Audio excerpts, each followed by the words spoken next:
मनस्यात् कृतस्य भारत। हे निष्पाप अर्जुन, इस प्रकार ये अत्यंत गोपनीय शास्त्र मेरे द्वारा कहा गया है। हे भरतवंशी अर्जुन, इसको जानकर मनुष्य ज्ञानवान, ज्ञात ज्ञातव्य तथा प्राप्त प्रापतव्य और कृत कृत्य हो जाता है। इसमें फुटनोट जो दिया है, किसी विशेष महत्वपूर्ण बात पर मन राग पूर्वक तथा बुद्धि श्रद्धा पूर्वक लगती है। 9वें अध्याय के पहले श्लोक में भी भगवान ने अर्जुन को दोष दृष्टि से रहित करते हुए ही गुह्यतम ज्ञान बताने की प्रतिज्ञा की थी। इदम तु ते गुह्यतम प्रवक्ष्याम्ये न सूयवे। इस 15वें अध्याय में तो 9वें अध्याय से भी अधिक गोपनीय विषय बताया गया है। अतः यह अनग का तात्पर्य अनुसूया मानना उचित ही है। मानस का एक श्लोक दिया है, सोई जानई जेहि देहु जनाई, जानत तुम ही होई जाई, तुमरी ही कृपा तुम्हारी रघुनंदन, जानई भगत भगत उर चंदन। 15वें अध्याय का साथ भगवान ने 7वें अध्याय में अपनी 2 प्रकृतियों का वर्णन किया था, अपरा और परा। 7वें अध्याय का 4था 5वां श्लोक। पृथ्वी, जल, तेज, वायु, आकाश, मन, बुद्धि तथा अहंकार, ये 8 प्रकार के भेदों वाली अपरा प्रकृति है। और जिसने जगत को धारण किया हुआ है वह जीव रूप बनी हुई परा प्रकृति है। अपरा और परा दोनों ईश्वर की प्रकृति अर्थात स्वभाव है। अपरा, परा और ईश्वर, इन तीनों का विस्तार से वर्णन भगवान 15वें अध्याय में करते हैं। 15वें अध्याय में पहले संसार वृक्ष के रूप में अपरा का वर्णन करते हैं, फिर 7वें से 11वें श्लोक तक अपने अंश रूप से परा का वर्णन करते हैं, फिर 12वें से 15वें श्लोक तक अपने प्रभाव का वर्णन करते हैं। अंत में अपरा, परा और ईश्वर तीनों का क्षर, अक्षर और पुरुषोत्तम नाम से वर्णन करके अध्याय का उपसंहार करते हैं। 7वें अध्याय में तो भगवान ने अपरा और परा दोनों को अपनी प्रकृति अर्थात अपने से अभिन्न बताया है। इति यम में 7वें अध्याय का 4था श्लोक, मैं पराम 7वें अध्याय का 5वां श्लोक। परंतु 15वें अध्याय के 18वें श्लोक में अपने को अपरा मतलब क्षर से अति और परा मतलब अक्षर से उत्तम बताया है। इसका तात्पर्य है कि जब तक साधक अपरा मतलब संसार और परा मतलब स्वयं दोनों की स्वतंत्र सत्ता मानता है, तब तक भगवान अपरा से अति और परा से उत्तम है। परंतु जब उसकी मान्यता में अपरा और परा की स्वतंत्र सत्ता नहीं रहती, तब अपरा, परा और भगवान तीनों एक ही होते हैं। वासुदेव सर्वम 7वें अध्याय का 19वां श्लोक। सद सत्ता हम 9वें अध्याय का 19वां श्लोक। 15वें अध्याय के मध्य में अक्षर मतलब जीवात्मा के वर्णन का तात्पर्य है कि जीव के एक तरफ क्षर मतलब संसार है और एक तरफ पुरुषोत्तम मतलब परमात्मा है। जीव का संबंध परमात्मा के साथ है। ममे वांसो जीवलोके, क्योंकि जैसे परमात्मा चेतन, अविनाशी और अपरिवर्तनशील है, ऐसे ही जीव भी चेतन, अविनाशी और अपरिवर्तनशील है। शरीर का संबंध संसार के साथ है। मन षष्ठानि इंद्रियाणि प्रकृति स्थानी, क्योंकि जैसे संसार जड़, नाशवान और परिवर्तनशील है, ऐसे ही शरीर भी जड़, नाशवान और परिवर्तनशील है। जीव को परमात्मा से कभी अलग नहीं कर सकते और शरीर को संसार से कभी अलग नहीं कर सकते। परमात्मा उसको कहते हैं जो अभी हो, सब में हो, सबका हो, सर्वसमर्थ हो, परम दयालु हो और अद्वितीय हो। अभी होने के कारण उनकी प्राप्ति के लिए भविष्य की आशा नहीं करनी पड़ेगी। सब में होने से वह अपने में भी है, अतः उनको ढूंढने के लिए कहीं जाना नहीं पड़ेगा। सबका होने से वह अपना भी है, अतः उसमें स्वतः प्रेम होगा। सर्वसमर्थ होने से हमें भयभीत होने की जरूरत नहीं रहेगी। परम दयालु होने से हमें निराश होने की जरूरत नहीं रहेगी। अद्वितीय होने से हमें उनको पहचानने की, उसका वर्णन करने की जरूरत नहीं रहेगी। परमात्मा की प्राप्ति न होने का कारण यही है कि हम उनकी सत्ता और महत्ता स्वीकार नहीं करते और उसको अपना नहीं मानते। अगर हम उसकी सत्ता, महत्ता और अपनेपन को स्वीकार करते तो फिर वह हमें अप्राप्त नहीं लगता, वह हमें स्वतः प्यारा लगता है। क्योंकि परमात्मा को अपना मानने के सिवाय प्रेम प्राप्ति का और कोई उपाय है ही नहीं। प्रेम यज्ञ, दान, तप, तीर्थ, व्रत आदि बड़े बड़े पुण्य कर्मों से नहीं मिलता, प्रत्युत भगवान को अपना मानने से मिलता है। भगवान ने कहा है, ममे वांसु जीवलोके, 15वें अध्याय का 7वां श्लोक।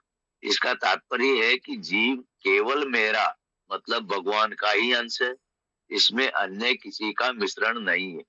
इससे सिद्ध होता है कि केवल भगवान का ही अंश होने के कारण हमारा संबंध केवल भगवान के ही साथ है। जब हम भगवान के ही अंश हैं तो फिर प्रकृति का कार्य शरीर अपना कैसे हुआ?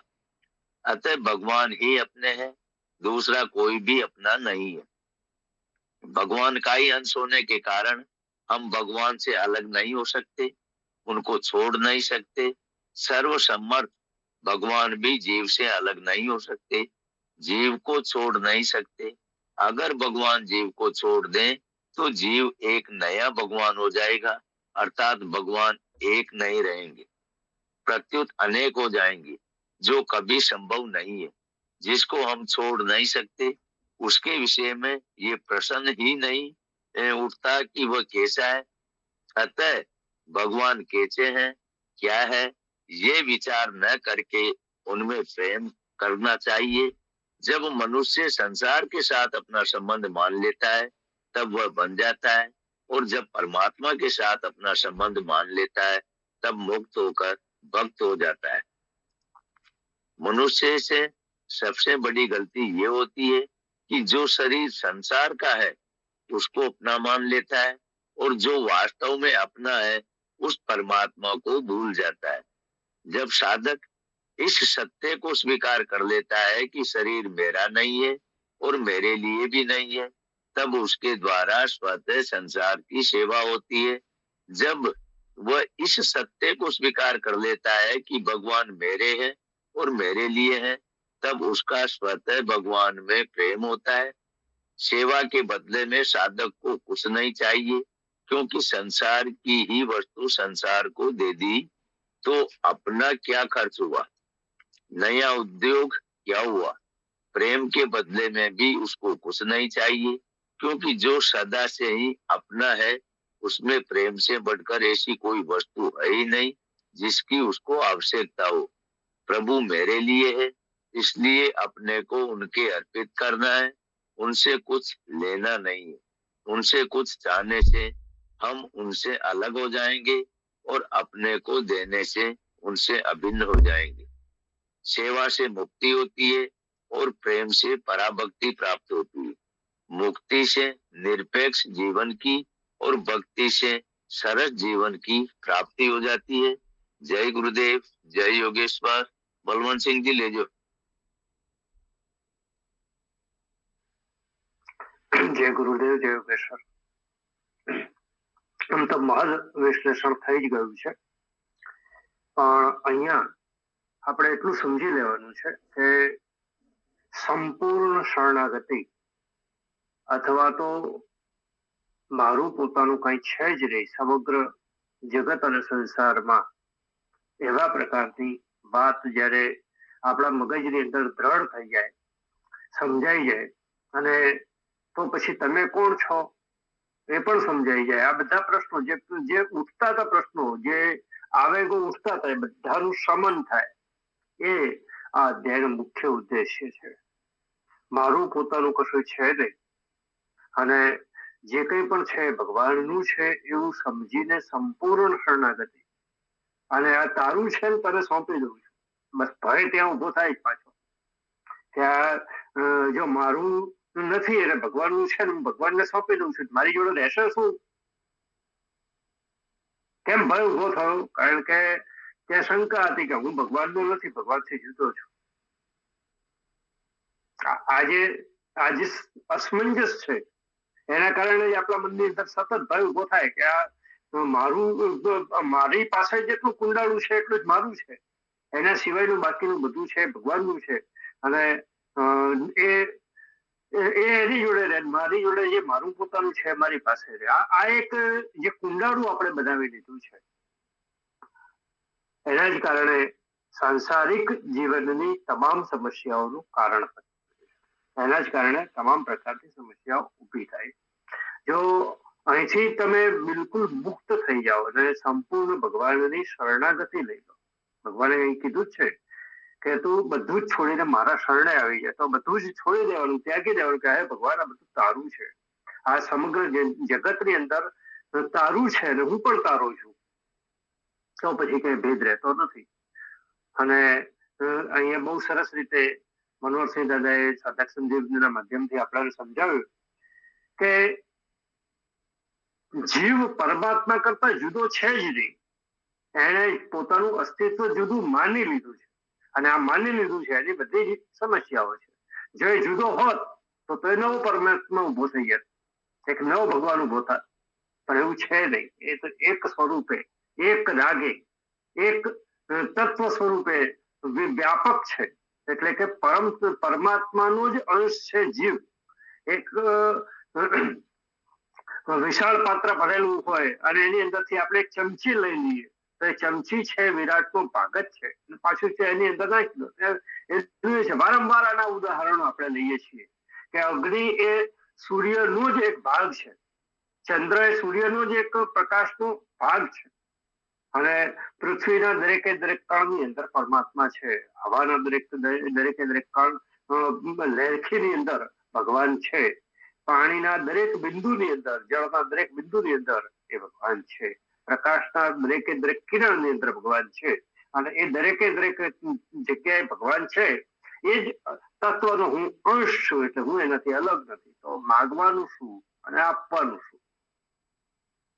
આ જે અભેદ સમજાઈ જાય તો ભેદ મટી જાય. આ અભેદને મિટાવવા માટેનો આખો અધ્યાય છે. પૂર્ણ પુરુષોત્તમ બહુ અદભુત છે. આપણે મનોજભાઈને વિનંતી કરીએ કે મનોજભાઈ અને કોટક સાહેબ બંનેને ગઈકાલે વિશ્લેષણ કરવાનું બાકી હતું, અને બીજા કોઈએ પણ પોતાના કઈ ચિંતન કે વિચારો રજૂ કરવા હોય કે પ્રશ્ન રજૂ કરવો હોય કે આ ન સમજાય, કેમ કે અમારું બધાનું ચિંતન તો 3-4 વર્ષ જૂનું થઈ ગયું, એટલે ઘણી બધી વાતો સહજ સમજાતી હોય, પણ જે નવા છે એમના મનની અંદર નાની મોટી શંકાઓ કદાચ રહેવાની સંભાવના છે. શંકા ન હોય તો એ પણ દ્વિધા હોય, તો જે કંઈ પણ હોય એ રજૂ કરો તો કોટક સાહેબ અને મનોજભાઈ આપણને એનું સારું એવું વિશ્લેષણ કરી આપે. કોટક સાહેબને જ વિનંતી કરીએ પહેલા સાહેબ વિશ્લેષણ કરે.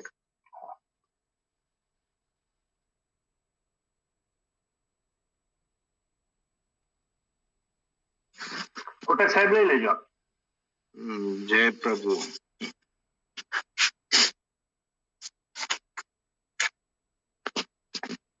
હવે આ શ્લોક છે એ અત્યંત મહત્વનો છે. પેલી 1.5 લીટી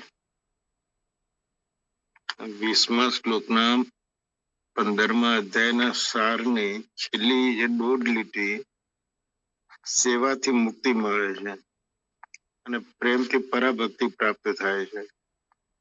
મુક્તિથી નિરપેક્ષ જીવનની અને ભક્તિથી સરસ જીવનની પ્રાપ્તિ થઈ જાય છે. આનો એક એક શબ્દ જો મને આત્મસાત થઈ જાય તો ઘટના ઘટી ગઈ. ફરીથી રિપીટ કરું છું, સેવાથી મુક્તિ મળે છે. પ્રશ્ન એ થાય છે કે સેવા એટલે શું, મુક્તિ એટલે શું? મને મુક્તિ મળે છે શાનાથી? સેવાથી. અને પ્રેમથી પરાભક્તિ પ્રાપ્ત થાય છે. આ જ વાક્યનું જે ઓપોઝિટ વાક્ય છે એ આપણા મગજમાં નથી આવતું. આપણે બધા જેને કહીએ ને કે ફિલોસોફર થઈ જઈએ છીએ, વાતો બહુ મોટી મોટી કરીએ છીએ. સેવાથી મુક્તિ મળે છે. પહેલા મુક્તિ મળે છે અર્થાત હું બંધનમાં છું, આવો જે ઈશારો છે, ઈશારો મૂકો ને, જોરદાર માથે હથોડો માર્યો છે, એવું સ્વીકારવા તૈયાર છું? મને તો લાગે છે કે હું ક્યાં બંધનમાં છું. હું વિચારી શકું છું, હું નિર્ણય લઈ શકું છું, હું ઈચ્છું છું ત્યારે સૂઈ શકું છું, હું ઈચ્છું છું ત્યારે જ્યાં જવું હોય ત્યાં જઈ શકું છું. હું બંધનમાં છું જ ક્યાં? તો મુક્ત છું જ. બસ હવે જે પેલો જેને કહીએ ને દેડકો, જે કુવામાંનો દેડકો, એને બહાર જગત આટલું વિશાળ છે, એનું કલ્પના જ ક્યાં છે? ખાલી આટલું શબ્દ, બાકીનું જોવા જેવું નથી, આગળ જવા જેવું નથી. સેવાથી મુક્તિ મળે છે. શા માટે મારે સેવા કરવી? તો કે મુક્તિ પ્રાપ્ત કરવા માટે. શા માટે મુક્તિ? પોતાને તો મુક્ત એટલે બંધનમાં તો માનતો જ નથી. તો પહેલી વસ્તુ આપણે સમજવી પડશે કે માનવ એટલે કામના વત્તા ભય વત્તા અહંકાર, અને મારામાં રહેલી વિશેષતા. હું એટલે કોણ? હું એટલે ઈચ્છા, અપેક્ષા, કામના કરતો એક રમકડું, જેને ભગવાન શ્રી કૃષ્ણે તો 7 વિકૃતિની વાત કરી. ઈચ્છા, દ્વેષ, સુખ, દુઃખ, ચેતના, ધૃતિ વગેરે વગેરે જે 7 જે વિકૃતિઓ આપણને કીધી, દરેકની આપણે બધાની જુદી જુદી છે. તો પહેલી તો મારા આપણે કામનામાં જ ખાઈએ છીએ. હું એટલે કોણ?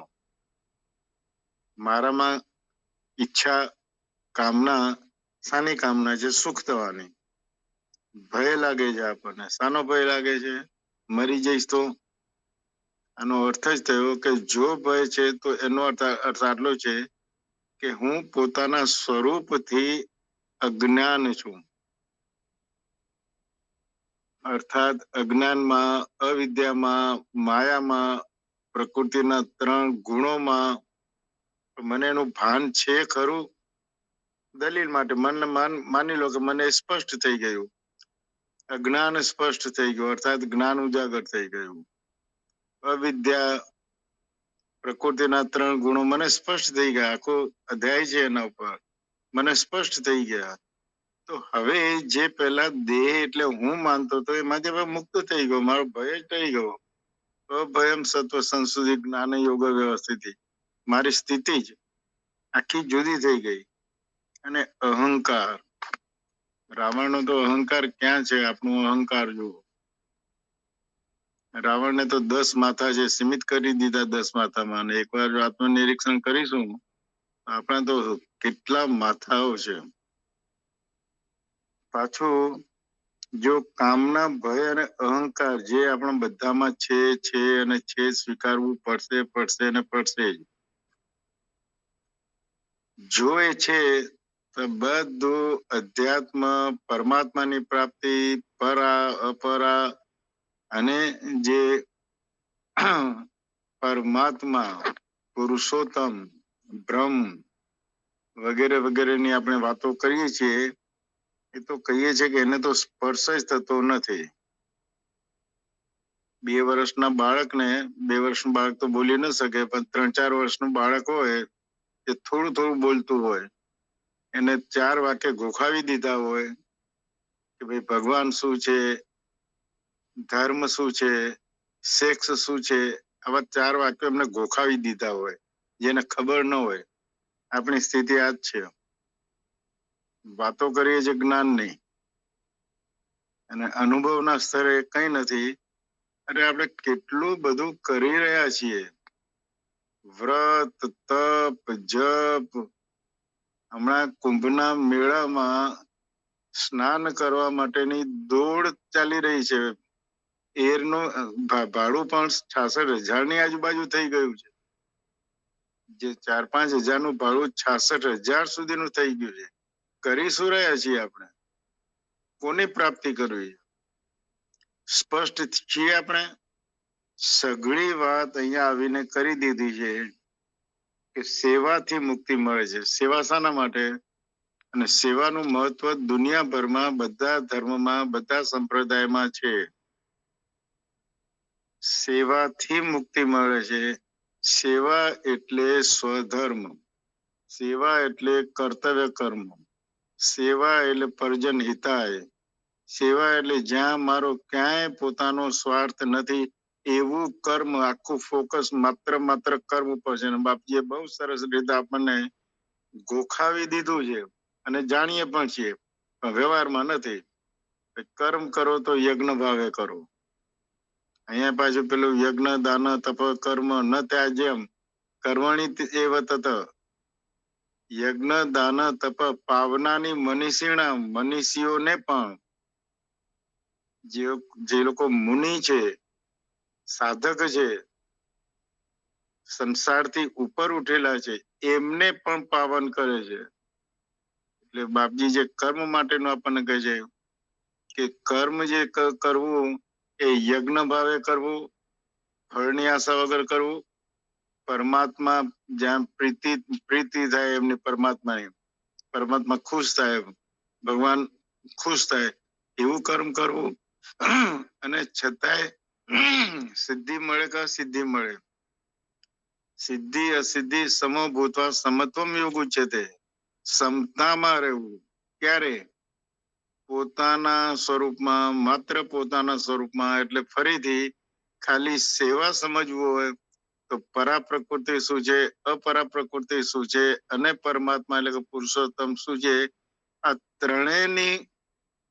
ત્રણેયનું મને જો ભાન હોય તો જ હવે હું નિર્ણય કરી શકું કે મારે અપરામાં રહેવું છે. અપરા એટલે આ દેહ અને ઇન્દ્રિયો, મારા મન બુદ્ધિ ચિત્ત અહંકાર એ માત્ર સંસાર સાથે, શબ્દ સ્પર્શ રૂપ રસ અને ગંધ સાથે.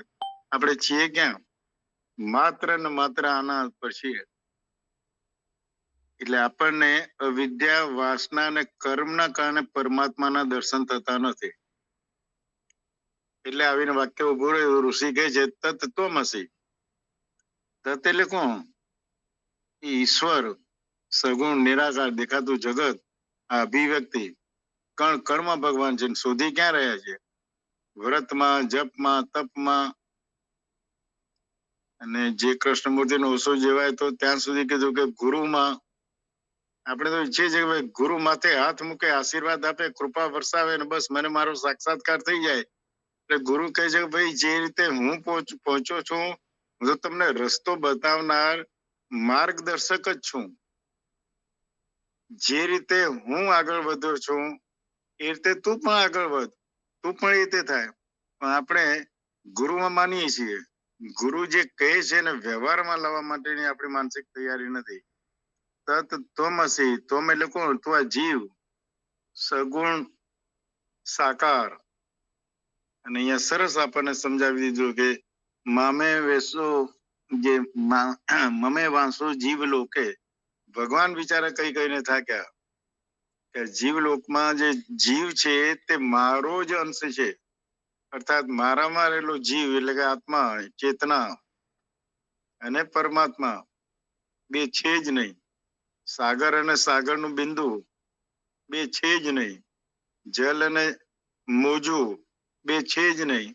સોનું અને ઘરેણું આપણે બધું જાણીએ છીએ, પણ વ્યવહારમાં શીખવાર આવતા આપણને શું થાય છે, ક્યાં આપણું જ્ઞાન જતું રહે છે? કારણ કે આપણું આ જન્મનું નહીં, 24 કલાકનું નહીં, પરંતુ જન્મ જન્માંતરનું. એટલે બધી જગ્યાએ આવે છે ને, અમે લોકો ડોક્ટરો કહેતા હોય 24/7/365 ઇમરજન્સી અવેલેબલ. એટલે આપણે એ તો આ જન્મની વાત કરી. આના પહેલાના જન્મનું શું? જે આપણે પ્રેક્ટિસ કરતા જાય છે, દેહ એટલે હું, અને દેહમાંથી ઉઠતી જે વાસના અને એ જગતમાં જેનાથી મને સુખ મળે છે, રાગ થાય છે, દ્વેષ થાય છે, અને મારો અહંકાર. આપણે માત્ર ને માત્ર અજ્ઞાનમાં જ આપણી બિલ્ડિંગો, જેને કહે 7 માળની નહીં, કેટલા માળ છે એની જ ખબર નથી. તો આપણામાં જે પેલો રાવણ અને કુંભકર્ણ, રાવણ એટલે મોહ, બાપજી આપણને વારંવાર સમજાવે છે, અને કુંભકર્ણ એટલે અહંકાર. અને સામે જેને કહીએ કે દાશરથી ભૂમિકામાં છીએ, અને જે આપણને કથામાં બહુ સરસ સમજાવી લીધું છે.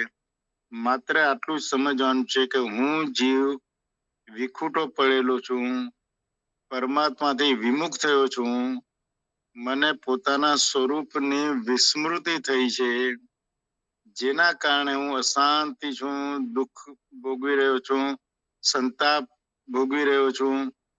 અને જે આપણને ગુરુદેવ અને શાસ્ત્રો માર્ગદર્શન આપે છે, 2 પંખીની જે કહેતા હોય છે, વૃક્ષ ઉપર જે 2 પંખી, એક જોનારો છે અને એક પેલો જીવ, બધા કામના ગ્રસ્ત, અજ્ઞાન ગ્રસ્ત, અને પેલો જોઈ રાખે છે. તો ફરીથી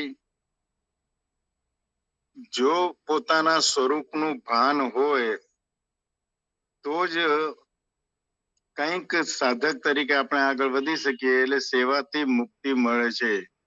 જીવન મુક્ત અવસ્થા 2 જ અવસ્થા છે. એક છે જીવન મુક્ત અવસ્થા, બીજી જીવન બંધન અવસ્થા. મારે મારું જ નિરીક્ષણ કરવાનું છે, હું ક્યાં ઉભો છું. હું દશાનની ભૂમિકામાં છું કે દાશરથી ભૂમિકામાં છું. હું જેને કહીને સદગુણ વિકાસમાં છું કે હું દુર્ગુણના અંદર છું. ને પ્રેમથી પરાભક્તિ પ્રાપ્ત થાય છે. પ્રેમથી અને પરાભક્તિ, માત્ર પરા નથી કીધું, પરાભક્તિ. અને બહુ સ્પષ્ટ સમજી લો, મારે દ્રષ્ટિકોણ 3 સ્ટેપ છે. એક છે અજ્ઞાન, બીજું છે જ્ઞાન, અને ત્રીજું છે ભક્તિ. અજ્ઞાન એટલે કર્મના અંદર રહેવું, જે હું કર્મ કરું છું. કર્મ પણ મારે કરવા છે શાના? પૂર્ણ કર્મ કરવા છે, સ્વર્ગમાં જવું છે, સુખ ભોગવવા છે, દુઃખમાંથી મારે નિવૃત્ત થવું છે. કર્મ કર્મ કર્મ. જયારે ભગવાન અહીંયા પહેલા 6 અધ્યાય સુધી આપણને, જેને કહીને કે અત્યંત વારંવાર કહી રહ્યા છે કે ભાઈ કર્મ, વિકર્મ અને અકર્મ, તું અકર્મ કર, કર્મણ્યવાધિકાર હસ્તે માં ફલેષુ કદાચન. અને પાછા વળી કહે છે માં કર્મફલ હેતુર્ભુ માં સંગસ્તી અકર્મણી. તો સંસાર છોડી અને જો સંન્યાસી થઈ જઈશ એ પણ ખોટું છે, અકર્મ પણ ન જા. પણ તારું જીવન મુક્ત અવસ્થા હશે ને હવે તારા દ્વારા થતો કર્મ, એટલે કે વિચારવાણી અને વર્તનથી જે સહજ કર્મ, અને સરસ આપણને વારંવાર કહેવામાં આવે છે સની સાની. એની આવું કર્મ જો મને કરતા આવડી ગયું તો અજ્ઞાન માંથી હું મુક્ત થઈ શકીશ, અર્થાત મારું અંતઃકરણ હું શુદ્ધ કરી શકીશ. અને અંતઃકરણ શુદ્ધ કરવા હવે જે સાધના, જે માર્ગે જવું હોય, કર્મ માર્ગે, યોગ માર્ગે, ભક્તિ માર્ગે, જ્ઞાન માર્ગે, પણ જ્ઞાન આટલું જ પ્રાપ્ત કરવાનું છે, પરમાત્માની સ્વીકૃતિ. મોટામાં મોટો પ્રોબ્લેમ આટલો જ છે. મોટો પ્રોબ્લેમ જે સમજમાં આવે છે તે મારો વિચાર છે કે જે પરમાત્માને આપણે વાત કરીએ છીએ, પરમાત્માની આપણી કલ્પના છે, આપણે જાણતા નથી. શાસ્ત્રો કીધું પરમાત્મા સ્વીકારી લીધા, સંતો જે કહી રહ્યા છે, ભક્તો જે કહી રહ્યા છે એ પરમાત્મા આપણે સ્વીકારી. પણ ખરેખર પરમાત્માનું સ્વરૂપ શું છે? અને આ બ્યુટીફુલી આપણને પુરુષોત્તમ યોગ સુધી પરમાત્મા કોને કહેવાય એના માટે આપણને વારંવાર વિવિધ દ્રષ્ટિકોણથી પણ સમજાવવામાં આપી રહ્યું છે કે માત્ર એક જ અદ્વિતીય તત્વ છે, અને એના અંદર જે નિહિત અષ્ટધા પ્રકૃતિ છે, જેનું પ્રગટીકરણ એટલે આ જગત, અને હું એટલે જગતનો એક ભાગ. આટલું એટલી થિયોરેટિકલી સ્વીકારી અને બાપજી સ્પષ્ટ કહે છે કે પરમાત્મા એ અનુભવનો વિષય નથી, અન્વેષણનો વિષય. અનુભવનો કેમ નહીં? હું છું જ. મારે અપરોક્ષ હોવા પણ છે જ, પણ મારો પેલું જે એને કહીએ ને કે પ્રેક્ટિસ જે છે એ મને સામે કાં તો જેને કે ને ઇન્દ્રિયોની સામે જ્ઞાન જોઈએ, પ્રત્યક્ષ અથવા પરોક્ષ જ્ઞાન જોઈએ. પ્રત્યક્ષ અને ઇવન પરોક્ષ જ્ઞાનમાં પણ આપણે વાંધો ઉપાડતા નથી. બુદ્ધિ સવારે બધી જગ્યાએ ભીનું ભીનું થઈ ગયું તો આપણે કહીએ ભાઈ રાત્રે વરસાદ પડ્યો, તો કોઈ કહે છે ને આપણને પરોક્ષ જ્ઞાન થાય છે હમણાં વરસાદ નથી, રાત્રે થયો હતો. વિમાનમાં પાયલોટ દેખાતો નથી, વિમાન દેખાય છે, તો વિમાનમાં પાયલોટ હશે એનું પરોક્ષ જ્ઞાન થાય છે. ધુમાડો દેખાય છે, અગ્નિ દેખાતી નથી, પરમાત્મા દેખાતો નથી. સંતો કઈ કઈને થાક્યા, સદગુરુ સમજાવીને થાક્યા, ભગવાન શ્રી કૃષ્ણ શ્રીમદ ભગવદ ગીતામાં પણ કઈ કઈને થાક્યા, પણ આપણું દ્રષ્ટિ જે બાજુ જતું નથી એ બહુ જ માર્મિક વસ્તુ છે. એટલે બીજો શબ્દ છે એટલે જ્ઞાન. અજ્ઞાન એટલે કર્મ દ્વારા અંતઃકરણ શુદ્ધ કરીને જ્ઞાન પ્રાપ્ત કરીએ, એનું જ્ઞાન સ્પષ્ટ થઈ જાય તો હવે ભક્તિ એટલે અનુસંધાન. જ્ઞાન અને ભક્તિ સિક્કાને બે બાજુ છે, 3 જ સ્ટેપ છે. અજ્ઞાન ને જાણો એટલે એમાંથી મુક્ત થાવ, જ્ઞાનનો સ્વીકાર કરો, એના માટે સદગુરુનું સેવા સાનિધ્ય સાધના આપણી, એ સેવા સાધના જે રીતે આપણે જવું હોય, સ્વાધ્યાય કરીએ વગેરે વગેરે. પણ એના પછી ભક્તિ. એ ભક્તિ એટલે ભગવાનનું આ જે સ્વરૂપ છે એના સ્વીકાર સાથે હવે મારો વિચાર, વાણી ને વર્તન, દેહ તો ભગવાન માટે, વાણી તો ભગવાન માટે, બધું ભગવાન માટે. તો એ જયારે ભક્તિ, આમાં શબ્દો આવે છે અવ્યભિચારિણી ભક્તિ, અને ભક્તિ યોગમાં પણ આપણે જોઈ ગયા ભક્તિના 40 ગુણો. અદ્વેષ્ટા સર્વભૂતેષુ, ખાલી આ એક વાક્ય 40 ગુણો માનું આ પહેલું જ. અદ્વેષ્ટા સર્વભૂતેષુ, સર્વભૂતની વાત કરી છે. આપણે તો જેને કહે ને કે માફી માગી લેતા હોય છે, ભૂલ થાય છે, ક્ષમા માગી લેતા હોય છે. મિચ્છામી દુક્કડમ, મિચ્છામી દુક્કડમ એટલે મને માફ કરો. પણ કોને? ઓસ્ટ્રેલિયામાં રહેતા, અમેરિકામાં રહેતા, કીડી મંકોડીથી માથેથી માંડી બધાને હું માફી આપું છું, મને માફી આપો. પરિવારમાં જેની સાથે નથી બનતું એ તો પાછું એનો એ રહ્યું. ત્યાં આપણી તાકાત જ નથી. એની પાસે જઈએ અને પ્રેમપૂર્વક માફી માગીએ, સ્વીકારીએ. અહીંયા જે શબ્દ વાપર્યો છે કે પ્રેમથી પરાભક્તિ પ્રાપ્ત થાય છે, અને પ્રેમ એટલે જ પરમાત્મા, પ્રેમ એટલે જ પરાભક્તિ પ્રાપ્ત થાય છે. નહીં, પ્રેમ એટલે જ પરાભક્તિ. તો પ્રેમ એટલે સરસ દ્રષ્ટિ આપ્યું છે, શું કહેવાય એનું વિશ્લેષણ, કે વિશેષતા વિહીન, અલગતા વિહીન, અસ્તિત્વ સાથે અનુસંધાન એ પ્રેમ છે. મારામાં રહેલી વિશેષતાનો દાવો ના કરું, અહંકાર મુક્ત. હું શ્રેષ્ઠ ડોક્ટર છું તો મારામાં રહેલું શ્રેષ્ઠ પણ હું શ્રેષ્ઠ જે પણ હોય, પદમાં, પૈસામાં, પ્રતિષ્ઠામાં, મારામાં રહેલું જે પણ વિશેષતા જગતને દેખાતી હોય તો એનાથી હું વિહીન રહું, દાવો ના કરું. અને પાછું અલગતા વિહીન, આત્મા અને બ્રહ્મ બે છે જ નહીં. તત્વમસી ગુરુ સમજાવી રહ્યા છે. તો મને ખ્યાલ છે કે અહમ બ્રહ્માસ્મિ, હું બ્રહ્મ જ છું, અલગતા છે જ નહીં. અને પાછું અસ્તિત્વ સાથે અનુસંધાન. આપણે માત્ર અનુભવ છે પરા અપરા, પરા અપરા, પરા અપરાથી અલગ. એટલે અહીંયા સમજાવવામાં આવ્યું કે એનાથી ઉત્તમ પુરુષ એ હું છું. એ માત્ર સમજાવવા માટે કે ભાઈ તું પરા ને પરામાં એટલો ગળાડૂબ છે, એટલો ગળાડૂબ છે કે આ ઉત્તમ પુરુષ, પુરુષોત્તમ પુરુષ, બ્રહ્મ, પરબ્રહ્મ, પરમાત્મા, વ્યવહારિક સ્તરે આપણે એને ભગવાન, ઈશ્વર શબ્દ તરીકે પણ વાપરીએ છીએ. તો એ એનાથી અલગ છે એ રીતે કે આમ જોઈએ તો ભગવાન માંથી જ આ બધું છે, ભગવાનનો જ ભાગ છે. 9મા અધ્યાયમાં ને વગેરેમાં સમજાવ્યું પ્રમાણે અસ્તિત્વ સાથે અનુસંધાન હોય તો પ્રેમ છે. એટલે શબ્દ સ્પષ્ટ વાપર્યો છે કે નિર્દોષ કોને કહેવાય? જે વિશેષતા વિહીનતા અને અલગતા વિહીનતાથી ભરેલ નિર્દ્વંદ જીવન. આ પ્રેમનો જેને કહે પર્યાયવાચી શબ્દ છે, નિર્દ્વંદ. મને બે દેખાતા જ નથી. આ પણ તો મારો અને પરાયો, હું અને મારું, કરતા અને ભોગતા. બાપજી સરસ દ્રષ્ટાંત આપે. તું કરતા પોતાને માની રહ્યો છે તો કર એક હાથ ઊંચો, બીજો હાથ ઊંચો, એક પગ ઊંચો, કર બીજો પગ ઊંચો, કે નથી થતો. દાવો શાનો કરે છે? જે થઈ રહ્યું છે એ પ્રકૃતિમાં થઈ રહ્યું છે. અસ્તિત્વમાં તો માત્ર હોવાપણું છે. પણ આપણે અસ્તિત્વ હોવાપણું સ્વીકારી લીધેલું છે, એનું અન્વેષણ નથી કર્યું, એનાલિસિસ નથી કર્યું. બુદ્ધિથી એમાં આપણે સંદેહ અને નથી કર્યા. સદગુરુ પાસે જઈને આપણા સંદેહને આપણે સોલ્વ નથી કર્યું. ચિંતન પછી જે ચિંતન મનન શ્રવણ કર્યું છે, પછી ચિંતન મનન કર્યું જ નથી, જે નિધિધ્યાસન થયું જ નથી. એની પૂર્વ ભૂમિકામાં જે વિવેક, વૈરાગ્ય, સત્સંપત્તિ, જેમાં કામ કરવું જોઈએ, ફાઉન્ડેશન, જે આપણે કર્યું નથી.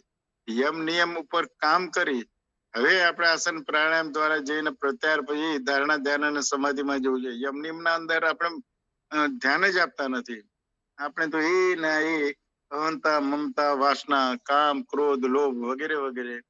વિશ્લેષણ તો એટલું બધું થાય કે આ એક વાક્ય સુધી પહોંચાતું નથી. સેવાથી મુક્તિ મળે છે, પ્રેમથી પરાભક્તિ પ્રાપ્ત થાય છે.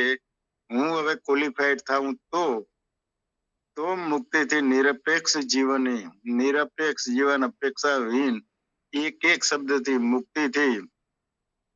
તો સેવા અન્યની, શોધ સ્વયંની, પ્રેમ પરમાત્મા સાથે. બાપજી આપણને સમજાવે છે. સેવા અન્યની, આપણે કોની સેવા કરીએ છીએ? પહેલા તો પોતાની જ કરીએ છીએ. પછી પોતાને જે ગમે છે એવા પરિવાર કે મિત્રની કરીએ છીએ. અને એ જ પરિવારમાં નથી ગમતો એને કાઢી મૂકે છે. પુત્ર એકનો એક હોય, દેવનો દીધેલો હોય, માનતા બનતા માનેલી, પણ માન લો કે વિરોધ નીકળે છે તો કાઢી મૂકીએ છે. નથી સંપત્તિમાં ભાગ આપતા, કે પત્ની છે અનુકૂળ નથી આવતી તો કરોડો રૂપિયાનું જે કહે ને સેટ પેલું કરી અને કાઢી મૂકીએ છે. અહીંયા તો કહે છે નિરપેક્ષ જીવનની અને ભક્તિથી સરસ જીવનની. બસ જીવન આ છે, આ સરસ છે. જીવન જીવો કેવું સરસ. રસ કયો રસ જોઈએ? અમૃત રસ જોઈએ, પ્રેમ રસ જોઈએ, જ્યાં માત્ર શાંતિ છે, માત્ર મોજ છે, માત્ર પ્રસન્નતા છે, માત્ર આનંદ છે. કોનાથી મળશે? ભક્તિથી. કોની ભક્તિથી?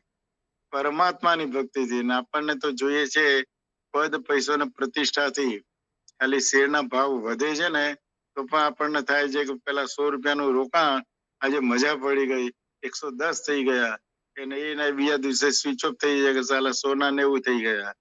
તો ભક્તિ તો માત્ર ને માત્ર પરમાત્મા સાથે જ થઈ શકે. નિરપેક્ષ જીવન હોય તો જ જીવન મુક્ત અવસ્થા છે. આપણે વિશ્લેષણ કરીએ કે ક્યાં ઉભા છીએ, ક્યાં જવું છે, લક્ષ્ય નક્કી કરીએ. એ લક્ષ્યને હાંસલ કરવા માટેની બુદ્ધિ, અને એ બુદ્ધિ એટલે પરમાત્માની ઉપાસના. એક પરમાત્માની ઉપાસના સાકાર પરમાત્માની ઉપાસના છે, અને એક પરમાત્મા એ નિરાકારની ઉપાસના છે. એનું થોડુંક વિશ્લેષણ કરીશ અને પછી ટાઈમ મળે તો લોકો કહેજો. પરમાત્માની ઉપાસનાના 2 માર્ગ છે. સાકાર બ્રહ્મની ઉપાસના, એના 2 સાધનો.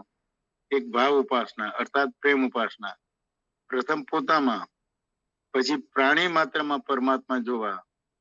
અંદરથી પ્રેમની ધારા નિરંતર વહેતી રહે, જેથી પ્રાણી માત્રની પૂજા સેવા નિષ્કામ ભાવે થતી રહે. અને બીજી છે ધર્મ ઉપાસના. ધર્મ સાધના એટલે સદગુણ સાધના, જેની ફળ સદગતિ છે. ધર્મ સાધના એટલે સદગુણ સાધના. સદગુણો કયા કહેવાય આપણે જાણીએ છીએ. ધર્મથી જીવનમાં નીતિ આવશે, શીલ આવશે, ચારિત્ર આવશે, સદગુણો આવે છે. અને બીજી છે નિરાકાર બ્રહ્મની ઉપાસના. આ સાકાર બ્રહ્મની ઉપાસનાના પાયા ઉપર નિરાકાર, જે બ્રહ્મની વાતો પરાથી ઉપર પુરુષોત્તમની, એટલે કે નિરાકાર બ્રહ્મની ઉપાસનાના 2 સાધનો છે. એક છે જ્ઞાન ઉપાસના. એને અર્થ છે આત્મ વિચાર. વિચાર માત્ર આત્મા શું છે, પરમાત્મા શું છે. જે વિવેકમાં જાય, આત્મા અનાત્મા સ્પષ્ટ થઈ જાય, અંધકાર પ્રકાશ સ્પષ્ટ થઈ જાય, દશાનન અને દાશરથની ભૂમિકા સ્પષ્ટ થઈ જાય, અને એ ભેદ જ્ઞાન થાય એને પ્રજ્ઞા કહે છે. જે અનુભૂતિમાં, અને અનુભૂતિનું પરિણામ છે અવેરનેસ. માત્ર નિરપેક્ષ જીવન મુક્ત અવસ્થા, માત્ર પ્રેમ મોજની અવસ્થા. એટલે જડ ચેતન બંને જુદા છે. દાખલા તરીકે કોથળામાં જીરું ભરેલું હોય, અને જીરું આપણે એકવાર વેચી દીધું હોય અને કોથળું બહાર પડ્યું તો ધ્યાન જતું નથી, કોથળું કોઈ લઈ જશે તો જીરાથી ભરેલું કોથળું ઘરની બહાર વરંડામાં મૂક્યું હોય તો ધ્યાન જાય છે. આ દેહ છે એ કોથળું છે જેને આપણું લાલન પાલન કરીએ છીએ, પણ અંદર રહેલું જે જીરું છે, ચેતના છે, તેના પ્રત્યે આપણું ધ્યાન સુધા નથી. આપણે કોથળાને સાચવીએ છીએ, લાલન પાલન કરીએ છીએ. હકીકતમાં તો જીરું અને કોથળાના ઉપરથી જડ ચેતન બંને જુદા જે સ્પષ્ટ થવું જોઈએ. આવું જ્ઞાન ઉપાસના, પછી ધ્યાન ઉપાસના, અને ધ્યાન ઉપાસનામાં મન નિર્વિષય થાય એ ધ્યાન છે, અર્થાત વિકલ્પો વૃત્તિઓ રહિત મનની અવસ્થા. ધ્યાનની અવસ્થા એટલે વૃત્તિવિહીન. ખાલી કલ્પના કરો વૃત્તિવિહીન છે આપણું જીવન, તો જ્ઞાન વત્તા ધ્યાન એ નિરાકારની ઉપાસના છે. એનું ફળ મોક્ષની પ્રાપ્તિ, જીવન મુક્તિની પ્રાપ્તિ. અને અહીંયા તો આપણને આ લીટીમાં જ કીધું છે કે સેવાથી મુક્તિ મળે છે, પ્રેમથી પરાભક્તિ થાય છે, મુક્તિથી નિરપેક્ષ જીવનની, અને ભક્તિથી સરસ જીવનની પ્રાપ્તિ થઈ જાય છે. જય પ્રભુ, જય ગુરુદેવમાં તો વાતો જે કરવી હોય જેટલી કરવી હોય એટલી થાય એમ છે. જય પ્રભુ, જય ગુરુદેવ. બીજા મિત્રોને સાંભળ્યું.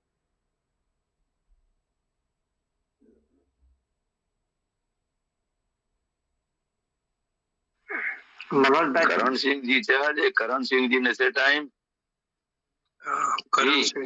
જીજી મનોજભાઈ ને જરા મનોજભાઈ લો વાતો. તમે લઈ લો. ઓકે, જય ગુરુદેવ, જય યોગેશ્વર. વિવરણ તો કોટક સાહેબે બળવંતસિંહ કરી જ દીધું છે કે આમ તો વાત તો એવી જ છે કે જે બે પરણિત સ્ત્રીઓ વાત કરતી હોય અને દિવાલની પાછળ કોઈ અપરિણિત સ્ત્રી એ સાંભળે, અને પછી બે પરણિત સ્ત્રીનો અનુભવ બનેલો છે અને અપરિણિત સ્ત્રી જે છે એનો કોઈ અનુભવ નથી છતાં એ વાત કરે, તો એ અનુભવ એનો બનતો નથી. અને કદાચ કોટક સાહેબને વાત કરતા બીજા કોઈ મને ખબર નથી, આપણા બધાની વાતો એવી જ થાય છે જે વાત કરી એમ, કે આપણે એ સમજતા નથી કે ભગવાનમાં જેટલું આકર્ષણ આપણને થાય છે એને જ પ્રેમ કહેવાય, અને સંસારમાં જે આપણું આકર્ષણ થાય છે એ આસક્તિ.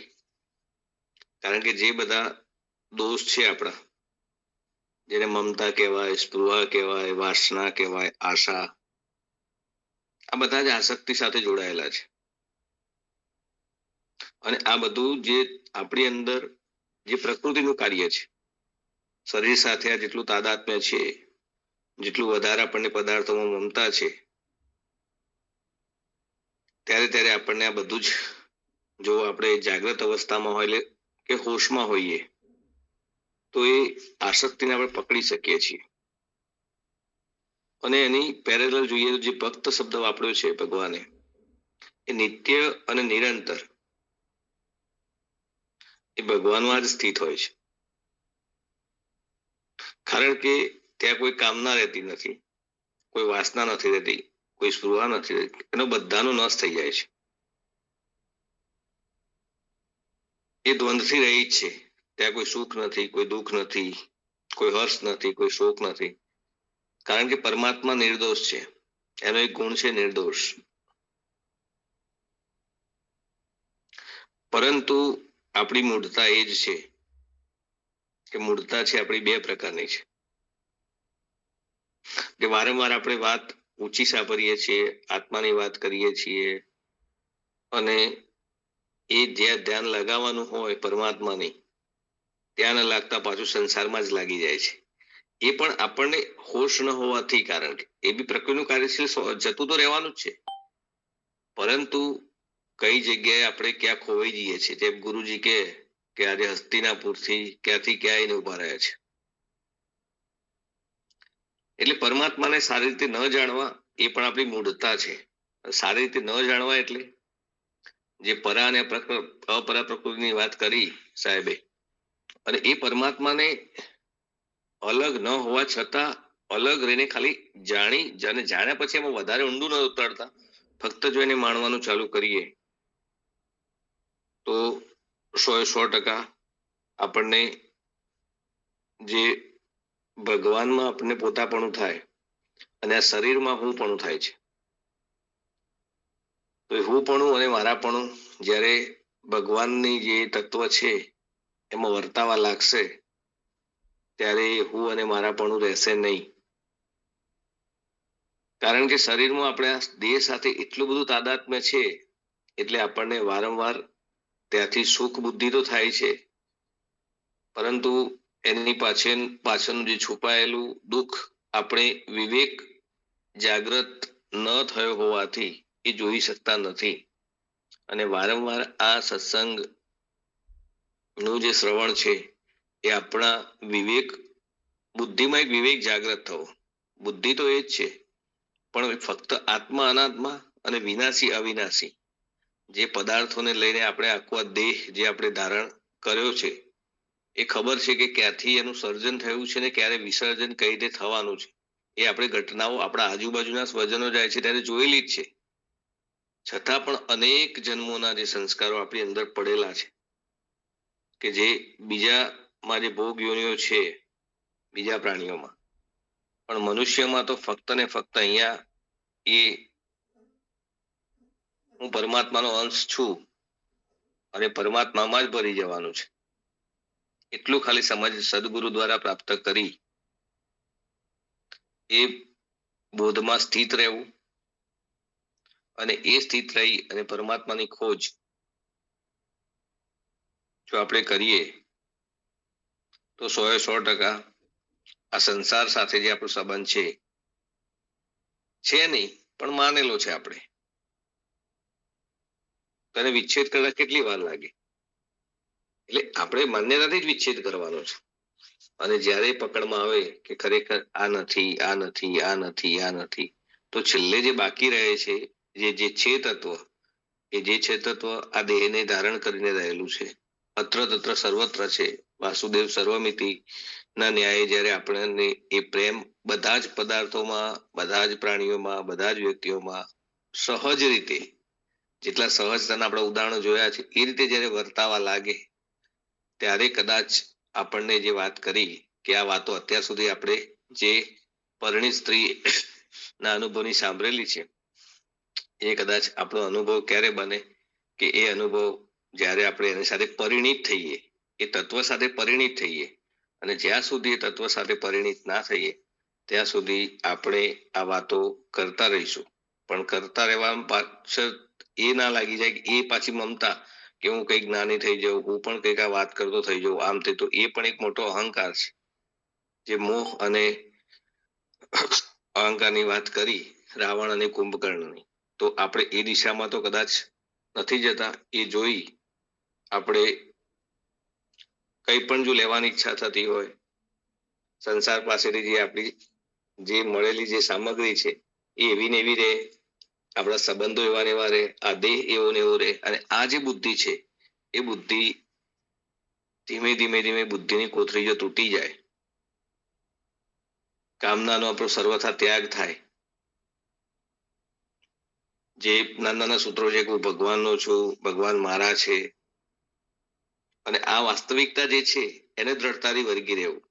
પરંતુ આપણને તો હજી જે અલગ પ્રકારની જે બધી ઈચ્છાઓ છે, લોકેશણા, વિતેષણા, ઉત્તરેષણા, આમાંથી ક્યારે બહાર નીકળીશું એ તો એ પરમાત્મા તત્વનો વિચાર કરીએ તો જ ખબર પડે.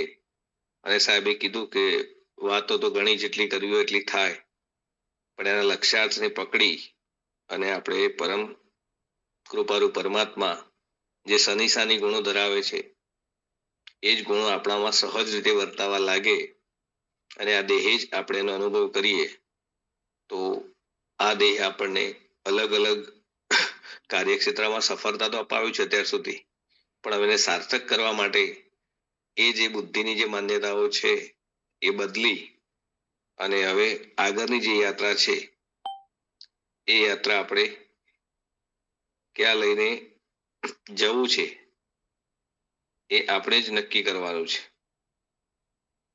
કારણ કે યમ યમ સ્મરણ ભાવ અત્યજંતે કલેવરમ, તું જેવા જેવા ભાવનું સ્મરણ કરીશ એવા ભાવને પકડીશ તો આપણી વાસનાઓ, કામનાઓ કઈ તરફની છે, આપણો ઢોળાવ ક્યાં જઈ રહ્યો છે. અને જો એ રીતે આપણે આ સંસારમાં રહી અને પરમાત્મા, એમ ભગવાન કહે છે કે ગુરુજી કહે છે આપણને કે આપણે જો જમીન ઉપર પડ્યા હોય તો ઊભા થવા માટે પણ એ જ જમીનનો આધાર લેવાનો છે. તો આપણે દેહ ધારણ કર્યો છે તો દેહની અંદર રહેલું ચેતન તત્વ થી આ દેહ ચાલી રહ્યો છે એમ બુદ્ધિ કરી અને વારંવાર કરતા ભાવ તોડી અને માત્ર ને માત્ર એના ઉદાસીન દ્રષ્ટા બની રહીએ તો 100% આપણે એમાંથી બહાર નીકળીશું, એટલે મુક્તતાનો અનુભવ કરીશું. બહાર નીકળવું એટલે પાછું એક રૂમમાંથી બીજા રૂમમાં જવું એ રીતની વાત તો છે જ નહીં. જે અનુભવની વાત છે એ જ અનુભવની વાત, જે સદગુરુ સંતો શાસ્ત્રોએ કે જે અનુભવ કરો છે મુક્તતાનો, છીએ તો મુક્ત જ, પણ એ અનુભવનો વિષય બનતો નથી. અને જ્યાં સુધી અનુભવનો વિષય બનતો નથી ત્યાં સુધી આપણે આ વારંવાર જે શ્રવણ કરીએ છીએ એની દ્રઢતાથી પકડી અને એનો જ અભ્યાસ, અને અભ્યાસ પાકો થશે તો 100% વૈરાગ્ય આવશે જ એના પરિણામ સ્વરૂપ. એ આપણે લાવવાનો નથી, પણ ક્યારે આપણને અનુભવ થાય કે જ્યારે અભ્યાસ પાકો આપણો થયો છે ત્યારે. તો આટલી વાત કરીએ આજે. જય ગુરુદેવ, જય યોગેશ્વર.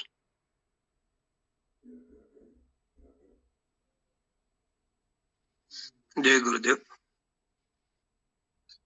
અધ્યાય 15 અને છેલ્લો એટલે કે 20મો શ્લોક આપણે આજે સમજી રહ્યા છીએ, જેમાં ભગવાને કીધું છે, હે નિષ્પાપ અર્જુન, આમ આ ઘણું જ ગોપનીય શાસ્ત્ર મેં કહ્યું. હે ભરતવંશી અર્જુન, આને જાણીને માણસ જ્ઞાની જ્ઞાત જ્ઞાતવ્ય તથા પ્રાપ્ત પ્રાપ્તવ્ય અને કૃત કૃત્ય થઈ જાય છે. આમાં સૌથી પહેલા જે ભગવાને શબ્દ વાપર્યો છે હે નિષ્પાપ એટલે અનંત. તો જે વ્યક્તિ નિષ્પાપ છે, અહીંયા નિષ્પાપને સમજાયો છે કે દોષ દ્રષ્ટિથી રહિત. તો જેને પરમાત્મામાં દોષ દેખાતો નથી, જેને શાસ્ત્રમાં દોષ દેખાતો નથી, જેને સદગુરુમાં દોષ દેખાતો નથી. તો શાસ્ત્રો પણ દોષ વગર જ્યારે સમજવામાં આવશે તો જ સમજાશે. સદગુરુમાં પણ દોષ દ્રષ્ટિ ન કરવામાં આવે તો જ સમજાશે. અને પરમાત્મામાં પણ દોષ દ્રષ્ટિ ન કરતા એની સાથે પ્રેમ થશે. તો આ ત્રણ વસ્તુને સ્પષ્ટ સમજીએ તો દોષ દ્રષ્ટિથી રહિત થઈએ, અને એનાથી રહિત થઈએ તો જ ભગવાને જે છેલ્લા 3 શબ્દો સમજાવ્યા કે મનુષ્ય કર્મ યોગથી કૃત કૃત્ય થાય છે, જ્ઞાન યોગથી જ્ઞાન જ્ઞાતવ્ય થાય છે, અને ભક્તિ યોગથી પ્રાપ્ત પ્રાપ્તવ્ય થઈ જાય છે. એટલે ભગવાન કહે છે કે મારે મારા માટે, દરેક વ્યક્તિએ સમજવાનું છે કે મારે મારા માટે કશું જ કરવું નથી. આવો જ્યારે અનુભવ થાય એટલે કે કર્મયોગ એટલે બીજાની સેવા, સંસારની સેવા.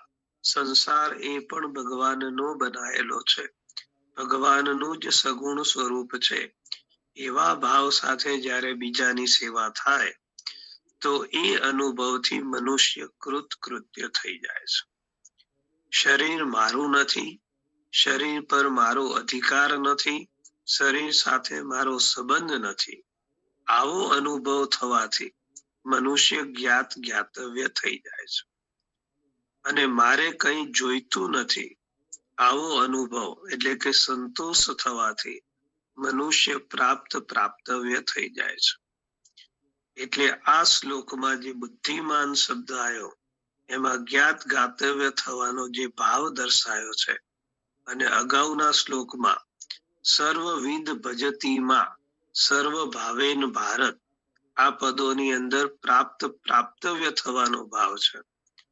અને આ જ શ્લોકમાં ચ પદથી અનુક્ત એટલે નહીં કહેવાયેલો, સમુચ્ચય એટલે સમૂહ અર્થ, પ્રાપ્તવ્ય પણ લઈ શકાય છે. મૂળ સમજવાનું છે કે ક્ષર અક્ષર તો પ્રાપ્ત છે જ, અને તેથી અલૌકિક જે પરમાત્મા છે એ પ્રાપ્તવ્ય છે. મતલબ આપણને ક્ષર અક્ષરનો તો થોડો ઘણો પણ અનુભવ થાય છે, પણ એ પરમ તત્વ પરમાત્મા હોવા છતાં એનો અનુભવ થતો નથી, જે અનુભવ આપણે કરવાનો છે. મૂળ આ શ્લોકનો અર્થ અહીંયા અંતિમ કહેવા માંગે છે કે ભક્તને જો આ ભાવ નીકળે તો જ્ઞાન યોગ અને કર્મ યોગ બંનેનું પણ ફળ પ્રાપ્ત થઈ જાય. અર્થાત તે જ્ઞાન કર્તવ્ય અને કૃત મૂળ આ અધ્યાયનો અંતિમ સાર જે આપણે સમજાયો, સાહેબે પણ છેલ્લી 2 લીટી ઉપર ફોકસ કર્યું કે સેવાથી મુક્તિ મળે છે અને પ્રેમથી પરાભક્તિ પ્રાપ્ત થાય છે. અને જે મુક્તિ છે એ નિરપેક્ષ જીવનની અને ભક્તિ છે એ સરસ જીવનની પ્રાપ્તિ છે.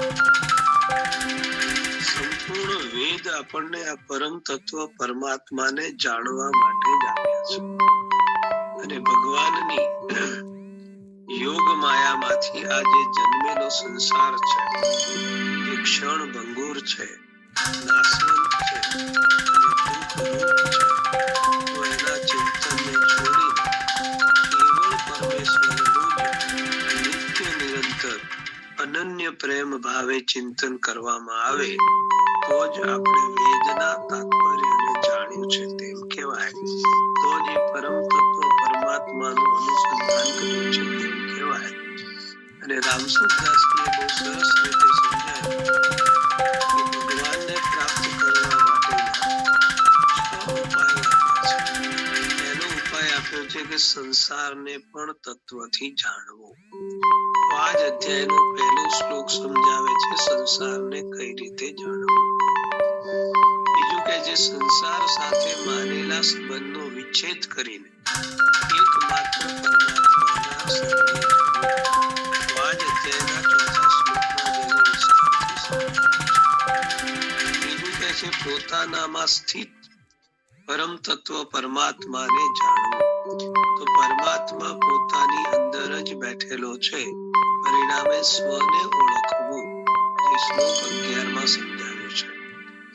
ચોથું કે છે વેદ અધ્યયનના દ્વારા તત્વને જાણવું. તો આપણે વેદ અધ્યયન ન કરી શકીએ અથવા ન સમજી શકીએ તો ભગવદ્ ગીતા એનો સાર છે. અને પરમ સદગુરુ પાસેની વાણી જો આપણે નિત્ય નિરંતર સાંભળીએ તો એ સમગ્ર વેદ અને ભગવદ્ ગીતાનો સાર જ છે, જેના દ્વારા પણ આપણે વેદ પાંચમું કીધું છે ભગવાનને પુરુષોત્તમ જાણી સર્વ રીતે એનું ભજન કરવું. ભગવાન જ પુરુષોત્તમ છે. ભગવાન ખુદ કહે છે કે હું જ્યારે અવતાર લઉં ત્યારે પણ લોકો મને ઓળખતા નથી. અને છેલ્લું સંપૂર્ણ અધ્યાયને તત્વથી જાણવું. તો આ પુરુષોત્તમ યોગને વારંવાર repeat કરીને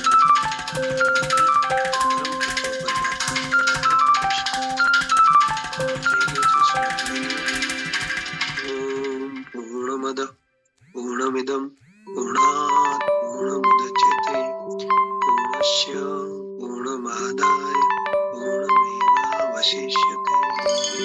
ઓમ શાંતિ શાંતિ શાંતિ. શ્રી